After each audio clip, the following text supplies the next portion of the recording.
Punjab Kesari Navodaya times में हूं आपके साथ संदेश शौलक शर्मा। देखिए आजकल ना हर जगह चर्चा चमकीला की है और आई एम श्योर आपने चमकीला देख ली होगी।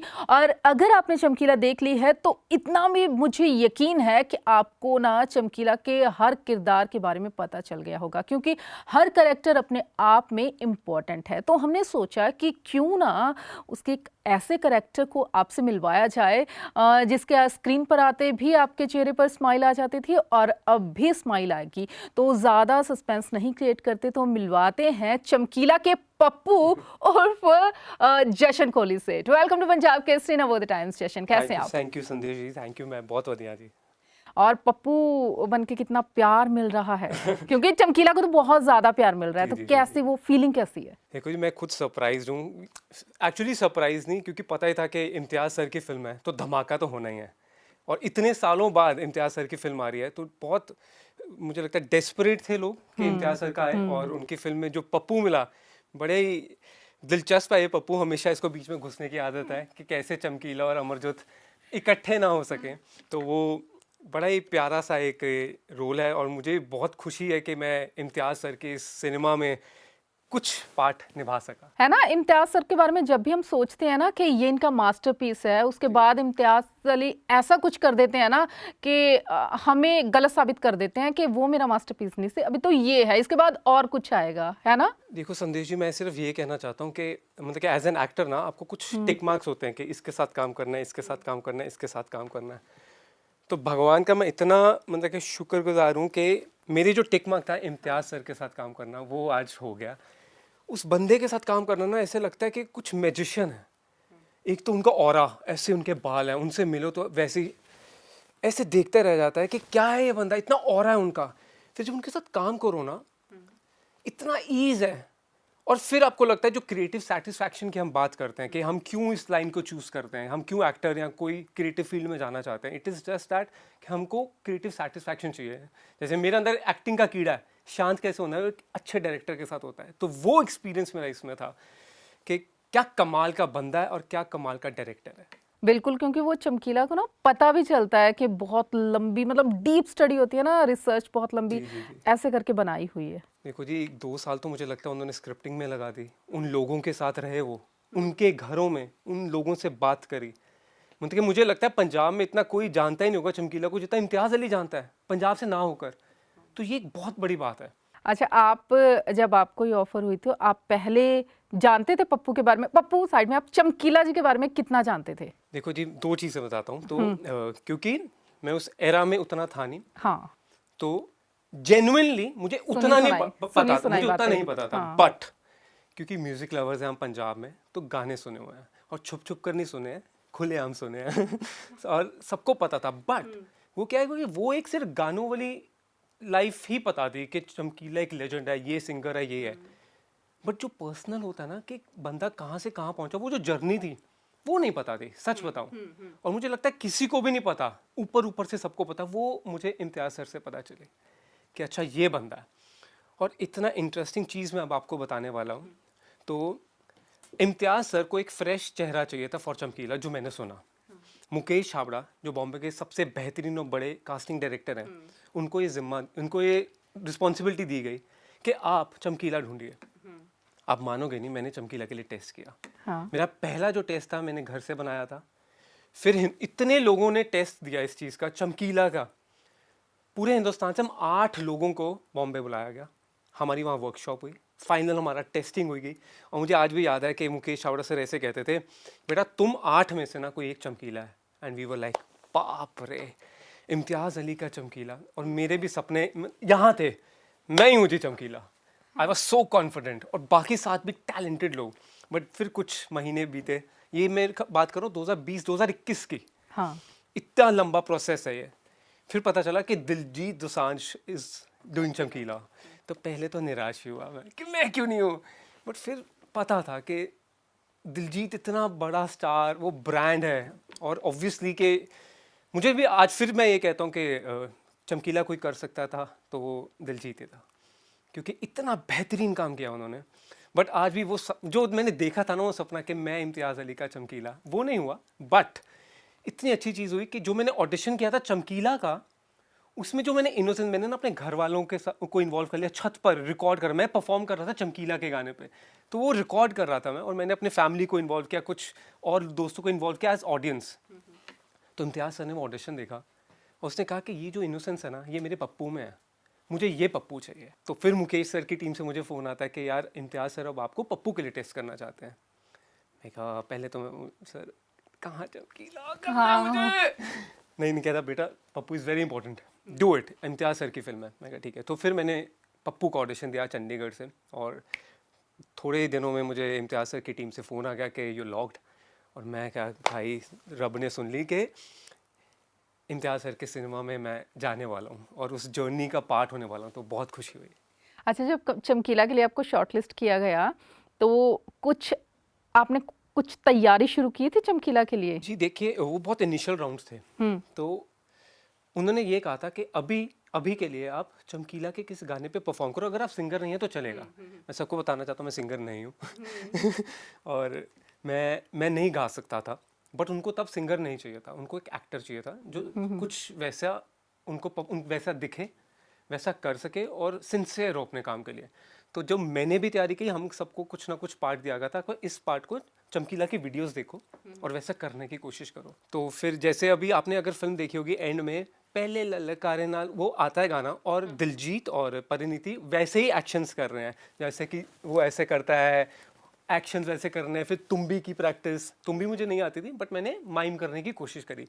तो मैंने उस थोड़े से टाइम में सिर्फ वो थोड़े जेस्टर्स पकड़ने की कोशिश करी थी कि मैं वैसे कर सकूं, और ऑडियंस और कॉन्फिडेंस देखना था उनको, क्योंकि चमकीला कॉन्फिडेंट बंदा जब वो परफॉर्म करता था ना, और वैसे ही हम भी कॉन्फिडेंट, तो सिर्फ उसके जेस्टर्स को पकड़ के हमने एक गाना परफॉर्म किया था जो 4 दीवारी के अंदर हमें रिकॉर्ड किया, हमें देखा गया और फिर उसी बेस पे जज किया गया था। आप चमकीला इसलिए नहीं बने क्योंकि शायद मेन रीजन यही था कि सिंगर नहीं थे आप? सिंगर होना पहले जरूरी रिक्वायरमेंट था? नहीं थी जो बाद मुझे, में हुई। क्योंकि हम 8 में से कोई भी सिंगर नहीं था, सब एक्टर्स थे।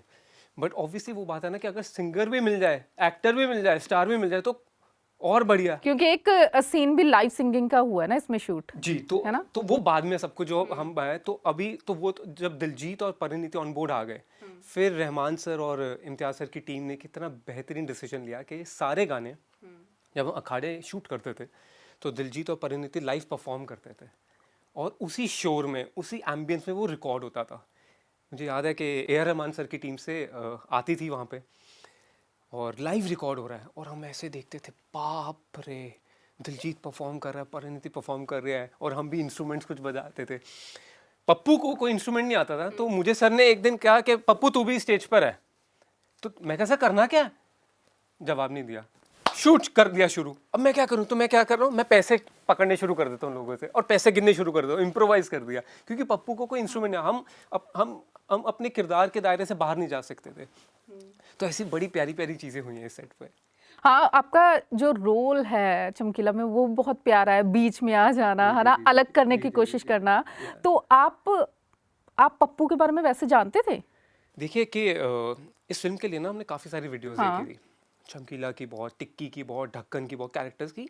पप्पू का मुझे इतना कुछ नहीं मिल पाया था, लेकिन क्योंकि इम्तियाज़ सर काफ़ी डीप में जा चुके थे, तो उन्होंने मुझे समझाने की कोशिश करी थी, और उन्होंने मुझे एक छोटी सी चीज़ कह दी थी कि जो तेरे में इनोसेंस है ना, यही पप्पू रखे हो, तुझे अगर कुछ समझ ना आए ना तो वैसे ही करियो कि मुझे समझ नहीं आ रहा, क्योंकि यही मेरा पप्पू है। जितना उन्होंने जाना था, तो मैंने ना इम्तियाज सर की बातों से, उनकी आंखों से पप्पू का कैरेक्टर बनाया, क्योंकि मुझे कुछ इतना वीडियो और लाइव मिला नहीं पप्पू के बारे में। तो जब आपकी रिसर्च नहीं होती है तो आपको अपने डायरेक्टर पे भरोसा होना चाहिए। और एक चीज़ और आपको बताता हूँ, तो जब शूट शुरू होने वाला था, मतलब कि 6 महीने रह गए, 5 महीने, 4 महीने, मैं रोज़ एडीज़ को फ़ोन करता था कि मुझे स्क्रिप्ट चाहिए, तो मुझे स्क्रिप्ट नहीं मिलती थी। मैं कहा चलो कुछ पर्सनल कुछ होगा, नहीं मिल रही तो मेरे सीन्स तो मुझे दो, तो कुछ सीन्स मुझे मिले, बट ओवरऑल नहीं। और जिस दिन मैं पहले दिन सेट पे पहुंचा, हम एंडिंग सीन शूट कर रहे थे, जब चमकीला और अमरजोत की लाश पड़ी है सामने, और कुछ डायलॉग्स हैं मेरे और सबके, और मेरे पास स्क्रिप्ट नहीं थी। मुझे उस दिन सीन बताया गया और मैं इतना फ्रस्ट्रेटेड था, मैं आपको सच बता रहा हूँ कि यार मुझे स्क्रिप्ट क्यों नहीं दे रहे हैं। हम एक्टर्स को ना चाहिए होती है कि कैरेक्टर डिफाइन होगा, ये होगा, और मैं इतना था यार, इतना बड़ा डायरेक्टर मुझे स्क्रिप्ट नहीं दे रहा। I was so annoyed. और मैंने कर दिया, और मुझे कन्फ्यूजन थी अपने डायलॉग्स में कि मैं ये बोल रहा हूँ तो पूरी जर्नी मुझे नहीं पता है उसकी, पप्पू की, और फिल्म की भी नहीं जर्नी पता है, मैं कैसे बोल लूँ एंडिंग वाली लाइन। बट मैंने बोला, इम्तियाज सर को अच्छा लगा, टेक ओके। और मैं बाहर खड़ा, मुझे याद है आज भी, फिल्म सिटी में सेट लगा था इंडोर्स का, फिल्म सिटी में मैं ऐसे बाहर खड़ा हूँ, वेरी डिसअपॉइंटेड, क्योंकि यार मेरी लाइफ का इतना बड़ा प्रोजेक्ट है, मुझे अपना 100% देना, बट मैं दे नहीं पा रहा हूँ। ऐसे उनका हाथ आया मेरे कंधे पे और मुझे बोलते हैं कि देख जशन, हर अच्छे एक्टर को स्क्रिप्ट चाहिए, आई एग्री, बट तुझे स्क्रिप्ट जान के नहीं दे रहा मैं कहा सर क्यों? कह रहा कन्फ्यूजन थी ना तुझे, कुछ अलग सा लग रहा था ना। मैं कहा सर बिल्कुल। कह रहे यही चाहिए था। कह रहे अगर मैं तुझे स्क्रिप्ट दे देता ना तो तू तैयारी कर लेता। और उस दौरान ना वो जो लोग थे वो कुछ सोच समझ के नहीं करते थे तैयारी या कुछ, तो मैं तुझे वैसे एक्टर नहीं बनाना चाहता था, मैं तुझे रियल रखना चाहता था, मैं तेरे आंखों में वो कन्फ्यूजन देखना चाहता था। और वो होता है ना कि समझ ही नहीं आ रहा कुछ, और उनके लिए पप्पू वो था।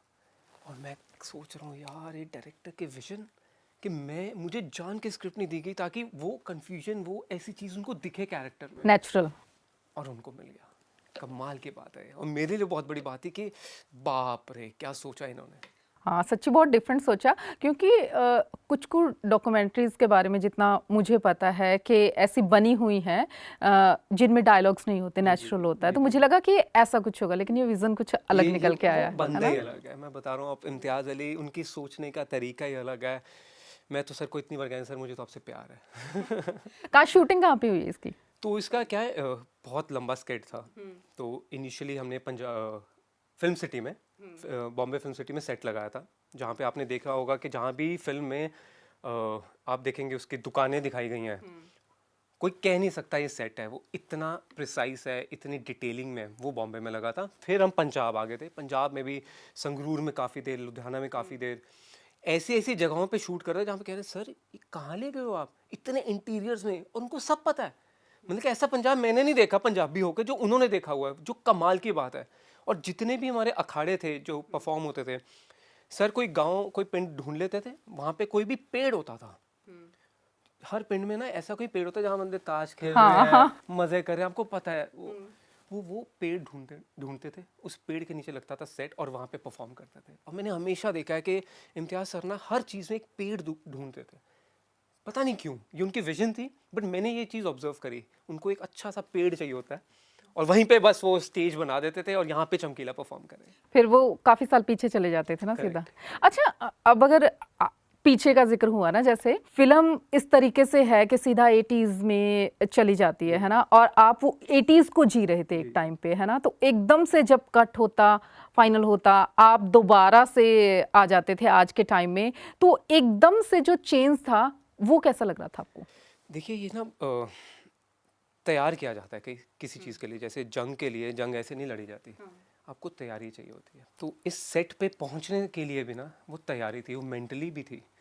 मतलब कि वीडियो कॉल्स भी होती थी हमारी, पप्पू के बारे में जैसे मुझसे होती थी। इम्तियाज़ सर हमें बॉम्बे से कॉल करते थे, एक बार यहाँ 17 सेक्टर ताज में रुके हुए थे, मुझे फ़ोन आ गया कि मुझे मिलने आओ, तो मैं उनके वहाँ पे रूम में जाता था और हम सीन प्रैक्टिस करते थे, उनके ईडीज़ वेडीज़ साथ होते थे। तो उन्होंने इतना तैयार कर दिया था ना उस चीज़ के लिए। बट हाँ, और पता क्या उनके सेट पे क्या एक अच्छी चीज़ है, मतलब कि जब भी हम शूटिंग सोचते हैं तो ये होता है यार बहुत ही आवाज़ें हो रही होंगी, कलेश मच रहे होंगे, अरे ये क्या, अरे वो क्या है। ये पीसफुल सेट है। मतलब कि जब आप वैनिटी वैन से निकल कर इम्तियाज़ अली के सेट पर जाते हो ना, वो जो जर्नी है ना 2-3 मिनट की, आप इतने सपने लेके जाते हो, क्योंकि पता है कि वो बंदा किस प्यार से उसके सपने से बना रहा है, आप तैयार हो, फिर वो आपके साथ बैठते हैं। इम्तियाज़ सर की अच्छी चीज़ क्या है, वो रिहर्सल्स करते हैं। तो एक दिन क्या हुआ, मेरा एक बहुत अच्छा सीन है छत पर। तो छत का सीन है जहाँ पे मैं अपनी बहन और अमरजोत और चमकीला के साथ मेरा सीन है कि पहली बार हम आते हैं और सिंगिंग के बारे में पूछता है। तो ये इंपॉर्टेंट सीन था मेरे लिए। तो हम सब तैयारी कर रहे हैं, हम रिहर्सल्स कर रहे हैं, और मैंने ना, वो होता है ना एक्टर के कीड़ा, 2-3 लाइनें ऐड कर दी, 2-3 शब्द ऐड कर दिए, तो मैंने ऐड कर दिए। तो पहला राउंड हुआ तो इम्तियाज़ सर कहते बेटा ऐड मत कर, ओके सर। दूसरा राउंड हुआ, फिर वो गलती से वो एक्टिंग वाली चीज़ कुछ ऐड हो गया मेरे से, फिर कहा देख जशन, मैंने 2 साल लगाए हैं, कुछ सोच समझ के लगाए हैं, डोंट ऐड। और मैं था ओके सर, समझ गया। फिर जो लिखा है वैसे बोलो। इम्तियाज़ सर ये चाहते हैं कि रिसर्च हुई हुई है, स्क्रिप्टिंग में बहुत टाइम दिया गया, कुछ सोच समझ के दिया गया, उतना ही बोलो। तो वहाँ पे वो तैयार कर देते हैं। फिर जैसे ही आप जाते हो ना, वो फील नहीं होने देते कि अब आप चले गए, क्योंकि आप ना, आपके कपड़े, आपका सेट, आपका इन्वायरमेंट उन्होंने इतना प्यार से क्रिएट कर दिया गया है, तो आप चले गए उस एरा में। परिणीति के साथ कैसा रहा? इम्तियाज सर के साथ बता दिया आपने, दिलजीत के साथ बता दिया, परिणीति के साथ कैसा था? देखिए, परिणीति और मेरी ना एनर्जी कुछ सेम है, क्योंकि हम दोनों आते थे, आज फाड़ देंगे, आज ये कर देंगे, आज वो कर देंगे। और मैं भी वैसा हूँ, मैं एनर्जी मतलब कि भरी पड़ी है, मुझे थोड़ा टोन डाउन करना पड़ता है। दिलजीत वो ऐसे आते थे जैसे कुछ है ही नहीं, और वो तो फाड़ते थे कैमरा के सामने। परिणीति थी पूरी मेरी तरह, ओ पप्पू जशन कैसे, ये फलाना डमकाना। बट फिर वही चीज़ बात है कि वो एनर्जी जैसे ही कैमरे के सामने जाए, वो एकदम अमरजोत बन जाती थी, क्योंकि उनको पता है ये इम्तियाज़ का सेट है, ये क्या फिल्म है। तो वो बहुत प्यारी चीज़ है। बट हमने मस्ती बहुत करी है, मुझे याद है, क्योंकि परिणीति को वेट गेन करना था इस फिल्म के लिए, तो उनको खुली छूट थी, खाओ। और मतलब कि इम्तियाज़ सर के सेट पे आप जाओगे ना, तो उनके वो जो केटरिंग है ना, वो भी जब वी मेट वाले टाइम की है। मतलब कि वो इतना प्यारा बंदा है वो, कि वो सबको वही है। और वो वहाँ के जो सोचो तंदूरी परांठे या रोटी भी बना रहा है ना, वो भी यही कहता है कि मैं तो सर जब वी मेट से हूँ सर के साथ। वो इतना पुराना केटरिंग सिस्टम उनका है। और फिर जो रिहर्सल्स हैं, तो वो बहुत अच्छा था। और मुझे अभी भी याद है, परिणीति उस टाइम पे सिंगल थी। जब पिक्चर खत्म हुई, मैं कहा ये क्या हुआ। और फिर मैंने अभी प्रीमियर पे मिला परिणीति जी से, तो मैंने कहा अरे बहुत बहुत बधाइयाँ, आपकी शादी होगी। कह रही हाँ तब नहीं था जश्न, अब है। मैं कहा यार बहुत बढ़िया बात है। तब हम बात करते थे कि शी सिंगल उस टाइम पे। तो अच्छा, शूटिंग के दौरान नहीं आपको पता लगा कि सिंगल से हो चुके हैं? नहीं, शूटिंग के दौरान नहीं पता चला। मुझे लगता है कि हमारी शूटिंग खत्म हुई थी, उसके बाद शायद उनकी लाइफ में राघव आए, बट शूटिंग के टाइम पे नहीं थे। अच्छा, चमकीला की बात करें ना, तो चमकीला को लेकर आज भी पंजाब में ना दो तरह के लोग मिल जाएंगे, जो चमकीला को प्यार करते हैं बहुत ज़्यादा, और कुछ लोग उनको लेकर कुछ अलग अपनी मेंटेलिटी रखते हैं ना। तो जब आपको मूवी के लिए आपने ऑडिशंस दिए, स्टार्टिंग के दौर का चमकीला के लिए ऑडिशन दिया है ना, तो तब आपके माइंड में ये चीज़ आई थी सबसे पहले कि कुछ लोग इसके अगेंस्ट भी होंगे, कुछ विरोध भी करेंगे, कुछ ऐसा भी होगा, ये चीज़ सोची थी आपने? देखिए, टू बी ऑनेस्ट, मैं पहले as an artist, as an actor बताऊंगा कि जब आपको कोई ऐसा किरदार मिलता है ना जो ग्रे एरिया में जाता है कि पता नहीं कि सच क्या है, तो आपको मज़ा आता है। सीधी रोड पे गाड़ी चलाना किसी को मज़ा नहीं आता, आपको चाहिए लाइफ में टर्न्स। और जो ऐसे किरदार होते हैं ना जिनके लाइफ में इतने टर्न्स हों, इनको निभाना ये आपका ड्रीम रोल होता है। आप रॉक स्टार देख लीजिए, रॉक स्टार में कि मतलब कि दुख चाहिए तभी वो आर्टिस्ट बनता है ना। वो आप कि दिल टूटा होना चाहिए। तो मैं उस जोन का बंदा हूँ। ए.आर. रहमान का म्यूज़िक, मतलब कि और क्या चाहिए। बट यस, मैं आपका बात समझ सकता हूँ कि ये है, क्योंकि जब मैंने ये चीज़ डिस्कस करी अपने कुछ नोन के साथ, बेटा सोच लो तो ये होता है। बट यही तो अच्छी चीज़ है, और वही हमने फिल्म में दिखाया। बिल्कुल, क्योंकि मतलब एक टाइम था, आज टाइम उसका चमकीला जी का तो खत्म ही नहीं हुआ शायद। आज भी लोग चमकीला के सॉन्ग बहुत अच्छे तो सुनते हैं। जिंदा कर दिया चमकीला को। हाँ, आज तो मतलब कि आफ्टर कितने 35 साल से भी ज़्यादा हो गए, अब तो मुझे लगता है अमर तो थे ही, अब तो कुछ अलग। और आप इंटरव्यूज देखो, हाँ, सब लोगों ने ये कहा है कि ये शूट और ये हर चीज़ ऐसी हुई है कि ज़रूर कि उनकी आत्मा का कुछ तो वो थे वहाँ पे। यहाँ पे लगता है उनका खून निकल जाता है, और वो उसी ज़मीन पे शूट हुआ था जहाँ पे रियल उनको मारा गया था, और उनका खून उस ज़मीन पे जाता है। और Diljit Dosanjh could feel that. तो ये कोइंसिडेंस ऐसे नहीं होते हैं। तो कुछ तो सबको लगा एनर्जी थी सेट पे, कुछ तो था कि वो इतना अच्छे से शूट हुआ, और अब आपके सामने पूरी दुनिया पसंद कर रही है। अच्छा, फैमिलीज आ रही है ना सामने, चमकीला की फैमिली सामने आ रही है, इंटरव्यूज दे रही हैं। अमरजोत की फैमिली से मिले कोई? नहीं, मैं पर्सनली मिला, मैं जयमन चमकीला से मिला। हाँ, और बट अनफॉर्चुनेटली मैं नहीं मिला इस फैमिली से। बट वही बात फिर से कि थ्रू इम्तियाज़ अली, उन्होंने मुझे फिज़िकली नहीं मिलवाया बट मेंटली मिलवा दिया था कि ये मेंटालिटी होती थी, ये उनकी सोच होती थी उस टाइम की। बस वो पकड़ लो, ये मत सोचना कि अच्छा है, ये मत सोचना कि बुरा है, ये मेंटालिटी थी, दैट्स इट। अच्छा, आप तो लॉयर हो? तो लॉयर भी हूँ। वो कहते हैं ना, डॉक्टर का बेटा डॉक्टर, वकील का बेटा वकील। तो मेरी पूरी फैमिली लॉयर्स की है, तो मैंने वकालत करी थी। 6 महीने वकालत करी, मतलब कि आफ्टर लॉ मैंने 6 महीने हाई कोर्ट जाता था, पंजाब और हरियाणा हाई कोर्ट। 6 महीने में समझ गया कि मेरे से नहीं हो पाएगा। और मैंने 6 महीने बाद कहा कि पापा नहीं, ये आप अच्छे से कर सकते हो, मैं नहीं कर सकता, इसमें मेरी खुशी नहीं है। तो उन्होंने कहा हाँ बेटा, जैसे तो सपोर्टिव फैमिली थी मेरी बहुत। ये एक अच्छी बात है, क्योंकि जब ये फैमिली में एक होता है ना कि सारे ये वकील ही हैं, सारे ये डॉक्टर ही हैं, तो फिर वहाँ से निकल पाना थोड़ा सा मुश्किल हो जाता है ना। तो मेरे लिए इजी था कि उन्होंने कहा कि तू अपने सपने की तरफ बढ़। तो सीधा बॉलीवुड गए, पंजाबी इंडस्ट्री में क्यों नहीं आए? अब आ रहा हूँ। हाँ, ये एक जिद थी, इसीलिए पहले पंजाबी इंडस्ट्री में नहीं गया, लेकिन अब 2 बड़ी फिल्में लेकर आ रहा हूँ मैं पंजाबी इंडस्ट्री में। आपकी बातें बहुत अच्छी हैं। Thank you. बॉलीवुड में और क्या करने जा रहे हो आगे? बॉलीवुड में करंटली मैं एक सीरीज कर रहा हूँ, हाँ। जिसका नाम है फ्रीडम एट मिडनाइट। ये एमए एंटरटेनमेंट की है, बहुत बड़ी सीरीज है। Nikhil Advani sir, one of the good directors, एक और मौका मिल गया एक अच्छे डायरेक्टर के साथ काम करने का, उनके साथ मैं एक सीरीज कर रहा हूँ। तो बॉलीवुड में अभी यही है, freedom at midnight. But as I told कि पंजाबी इंडस्ट्री में 2 बिग फिल्म्स, सबसे पहले जहान किला एंड देन देयर इज कलीरे के देहात पहन गए। तो कब रिलीज कब है? रिलीज अभी रिलीज डेट फाइनल नहीं हुआ है, बट वी आर एक्सपेक्टिंग मई जून। तो फिर हम मिलेंगे दोबारा। जी, हम फिर मिलेंगे। बहुत अच्छा लगा जशन आपसे बात करके ना, क्योंकि जैसे मैंने पहले बोला ना कि आप बहुत अच्छी बातें करते हो, मतलब एक इंस्पायरिंग बातें। अब एक काम और कीजिए आप, जो हमारे न्यू कमर्स हैं, जो एक्टर्स हैं, जो सोचते हैं, कुछ बहुत सारे उनमें टैलेंट होता है, लेकिन कुछ ना वो अपने अंदर ही कमियां ढूंढ लेते हैं कि मेरे अंदर ये कमी है, तो ये मैं नहीं बन सकता। कुछ अपनी फिटनेस को लेकर, कुछ बहुत सारी चीज़ों लेकर, उनको क्या कहना चाहोगे आप? करते रहो, स्किल्स पे काम, हर चीज़ पे काम करते रहो, वो मिलेगा, वो मिलता है। और जैसे इम्तियाज़ अली ने कहा, पेशेंस। और यही मैं मैसेज सबको देना चाहता हूँ। जरूर पाएंगे। आपसे बात करके बहुत अच्छा लगा, पप्पू को देख के अच्छा लगा था, आपको देख के और ज्यादा अच्छा लगा, आपकी बातें सुन के और भी ज्यादा अच्छा लगा। अगली बार इम्तियाज अली के मेन हीरो से मिलेंगे, हम बातें करेंगे ढेर सारी। तब तक बहुत बहुत बहुत शुक्रिया, इतना अच्छा बातें की। Thank you so much. Bye bye. Thank you so much.